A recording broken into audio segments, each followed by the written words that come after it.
안녕하세요. C노트의 작가 C입니다. 현재를 살아가며 경험하고 느끼는 일들을 하나씩 들려드리고자 합니다. 그럼 오늘의 주제를 시작해볼까요? 행복은 좋아하는 사람과 음식을 같이 먹는 것. 연세대학교 서은국 교수님은 그의 저서 행복의 기원에서 이렇게 행복을 정의하셨습니다. 오래전 그의 강의에서 들었던 이 말이 아직도 제 마음속에 깊이 남아있습니다. 여러분은 언제 행복을 느끼시나요? 도대체 그런 감정이 실제하는 걸까요? 오늘은 과학적 연구들을 통해 밝혀진 행복의 비밀에 대해 이야기해 보려 합니다. 최근 유튜브에서 아나운서 이금혜님의 어쩌다 어른 강의를 들으며 이 질문에 대해 다시 한번 생각해 보게 되었습니다. 그녀가 들려준 두 가지 대조적인 이야기가 특히 인상적이었는데요. 한 재벌 가문의 이야기입니다.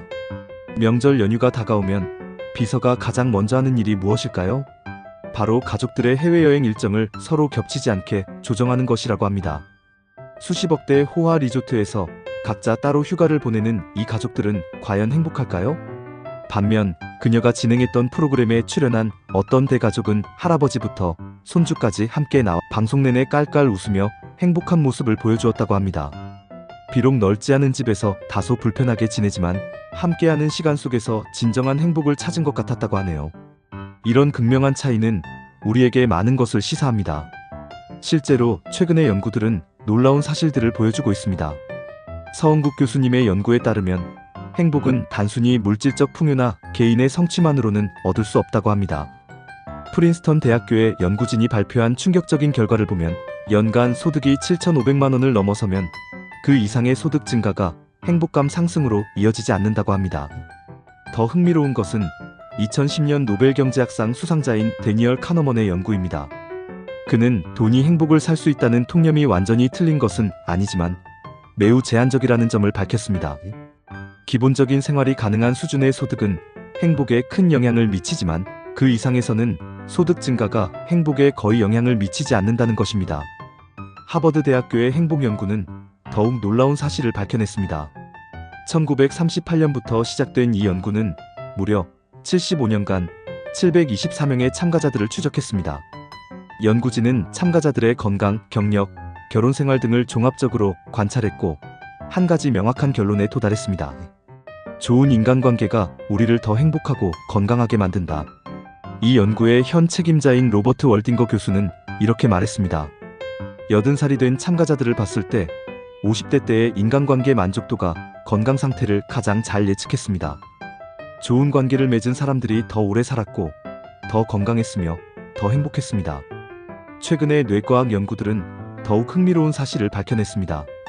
UCLA의 연구진은 fMRI를 통해 사람들이 음식을 혼자 먹을 때와 친구와 함께 먹을 때의 뇌 활성화 패턴을 비교했습니다. 놀랍게도 친구와 함께 식사할 때 뇌의 보상 중추가 더 활발하게 작동했고 이는 더 큰 행복감으로 이어졌다고 합니다. 이제 본격적으로 행복의 본질에 대해 이야기해 보겠습니다. 첫째, 행복은 진화의 산물입니다. 우리는 왜 행복을 느낄까요? 인간은 근본적으로 생존과 번식을 위해 진화해온 존재입니다. 행복이라는 감정은 우리의 생존과 번영을 돕는 자연스러운 보상 시스템인 것입니다. 예를 들어 인류학자들의 연구에 따르면 원시 부족들은 혼자 사냥하는 것보다 집단으로 사냥할 때 더 큰 만족감을 느낍니다. 이는 협력이 생존에 유리했기 때문에 진화 과정에서 발달한 것으로 보입니다. 둘째, 행복은 목적이 아닌 수단입니다. 행복의 기원에서 서은국 교수님은 흥미로운 연구 결과를 소개하셨습니다.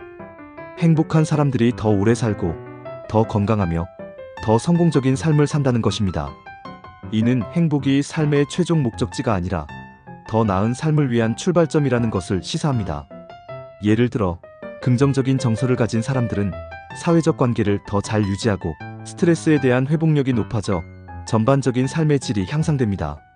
실제로 긍정심리학의 선구자인 마틴 셀리그만의 연구에 따르면 행복한 영업사원은 그렇지 않은 사원보다 37% 더 높은 실적을 올렸다고 합니다. 또한 행복한 의사들은 더 정확한 진단을 내렸고 행복한 학생들은 더 좋은 성적을 받았습니다. 셋째, 행복은 강도보다 빈도가 중요합니다. 큰 성공 하나보다 작은 성취들이 주는 잦은 기쁨이 더 지속 가능한 행복을 만듭니다. 코넬 대학교의 연구진은 소소한 긍정적 경험이 많은 사람들이 간헐적인 큰 성공을 경험한 사람들보다 전반적으로 더 행복하다는 사실을 발견했습니다. 재미있는 예시가 있습니다.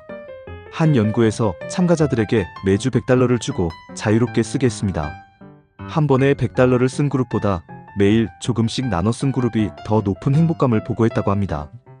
또 다른 예로 심리학자 마틴 셀리그만의 연구에 따르면 일상의 작은 긍정적 경험들이 쌓여 전반적인 삶의 만족도를 높인다고 합니다. 예를 들어 매일 감사한 일을 3가지씩 적는 감사일기를 쓰는 사람들은 그렇지 않은 사람들보다 더 높은 행복감을 느낀다는 연구 결과가 있습니다. 넷째, 행복은 사회적 관계에서 비롯됩니다. 하버드 대학교의 75년간의 연구 결과 좋은 인간관계가 우리를 더 행복하고 건강하게 만든다는 결론이 나왔습니다. 가족, 친구, 동료와의 깊은 유대감이 삶의 만족도를 높입니다. 앞에서의 예와 같이 한 재벌 가문은 명절마다 가족들의 해외여행 일정을 조정하지만 어떤 대가족은 함께 모여 웃음을 나누며 행복을 느낍니다. 다섯째, 행복은 건강과 밀접한 관련이 있습니다. 행복한 사람들이 더 오래 살고 더 건강하다는 연구 결과가 있습니다. 이는 행복이 단순한 감정이 아니라 우리의 신체적 건강에도 영향을 미친다는 것을 의미합니다. 예를 들어 긍정적인 정서를 가진 사람들은 면역력이 강화되고 심혈관 질환의 위험이 감소한다는 연구 결과가 있습니다. 여섯째, 행복은 작은 것에서 시작됩니다. 일상의 작은 긍정적 경험들이 쌓여 전반적인 삶의 만족도를 높입니다.